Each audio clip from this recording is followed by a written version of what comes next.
सोचे कि प्रहलाद जी एक ऐसे हैं जो इस भगवान को शांत करवा सकते हैं।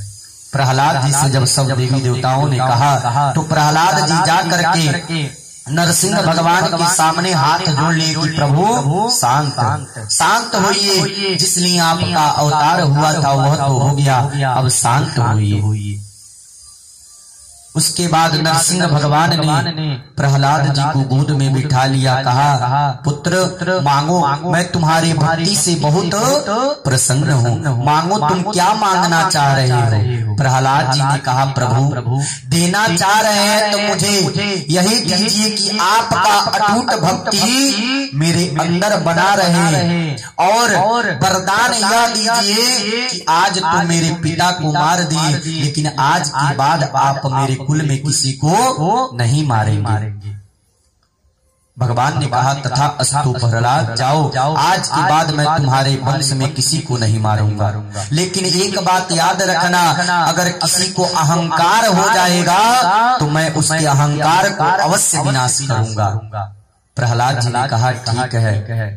प्रहलाद जी ने कहा प्रभु अभी एक बात और बता दीजिए कि मेरे पिता इतने पाप किए हैं, इतने अत्याचार किए हैं, तो इनके मोक्ष का कोई उपाय तो बता दीजिए जिससे इनको नरकगामी ना होना पड़े, इनका उद्धार हो जाए। प्रहलाद जी की बात सुनकर नरसिंह भगवान हंसने लगे कि बताइए यह कितना नन्हा बालक पिता के प्रेम में है कि पिता ने इसके ऊपर इतना अत्याचार किया, लेकिन पिता का भक्ति इसके अंदर से खत्म नहीं हुआ।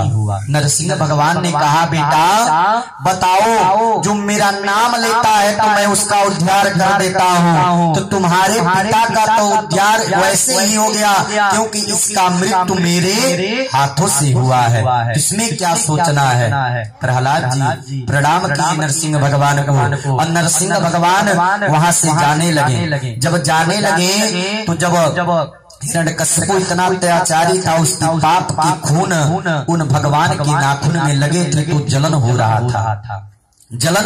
था। तो जब भगवान गए तो देखे गुल्लर का पेड़ है, भगवान उसी में जाके अपना नाखून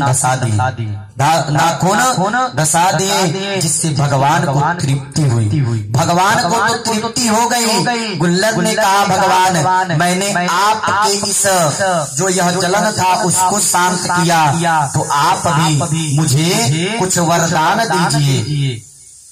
गुल्लर ने भगवान ने कहा मांगो क्या चाहते हो। तो गुल्लर ने कहा महाराज अगर कोई भी तीर्थों से आता है, पुण्य करके आता है, तो अगर मेरे पेड़ के नीचे आकर रुक जाता है तो मैं सारा उसका पुण्य ले लूं। भगवान ने कहा तथा अस्तु, लेकिन एक बात हमेशा याद रखना, अगर तुम्हारे वृक्ष के नीचे आएगा पुण्य कर्म करके, लेकिन अगर यहाँ आकर के वो मेरा नाम लिया कि जय नरसिंह भगवान, तो तुम उसका बाल बाका नहीं कर पाओगे। गुल्लर ने कहा ठीक है। कहा महाराज लेकिन आप मुझे भी अपने सत्कर्मों में लगाने का कोई वरदान दे दीजिए। तो कहा जाइए आज के बाद आपको भी पवित्र मान किया तुलादान जो होता है ना, उसमें गुल्लर का ही पेड़ यूज किया जाता है, इस्तेमाल किया जाता है। कहा जाइए आज के बाद आप मेरे भी सत्कर्म में उपयोग होंगे। यही वचन दे करके वह नरसिंह भगवान वहाँ से अंतर ध्यान हो गए, और सुखदेव जी राजा परीक्षित को इतनी कथा श्रवण कराएं, कहे कि हे राजन संसार में एक भगवान ही ऐसे नाम ही उनका ऐसा साधन है जिसका स्मरण करके हम अपने नैया को भवसागर से पार लगा सकते हैं। महाराज यही एक उनका साधन है। नरसिंह भगवान जब जाने लगे तो वहाँ सब देवता आकर उनको प्रणाम करने लगे, तो वहीं उसी क्रूर आंखों से वह नरसिंह भगवान ब्रह्मा जी की तरफ देखने लगे। जब ब्रह्मा जी की तरफ देखने लगे तो ब्रह्मा जी तो घबरा गए कि कहीं मुझे भी संकट आने वाला है क्या। ब्रह्मा जी हाथ जोड़ लिए। नरसिंह भगवान ने कहा कि आज के बाद अगर वरदान दीजिएगा तो सोच समझ के दीजिएगा, ऐसा वरदान मत दे दीजिए कि मुझे भी इतनी समस्या झेलनी पड़े। ब्रह्मा जी ने कहा प्रभु आज के बाद ऐसा वरदान नहीं दूंगा। इतना कह करके नरसिंह महाराज अपने वहां से अंतर ध्यान हो गए, चले गए। उसके बाद जब यह प्रहलाद जी आगे अपने वंश को चलाने लगे, जब इतनी कथा राजा परीक्षित को सुखदेव जी सुना दिए तो कहे महाराज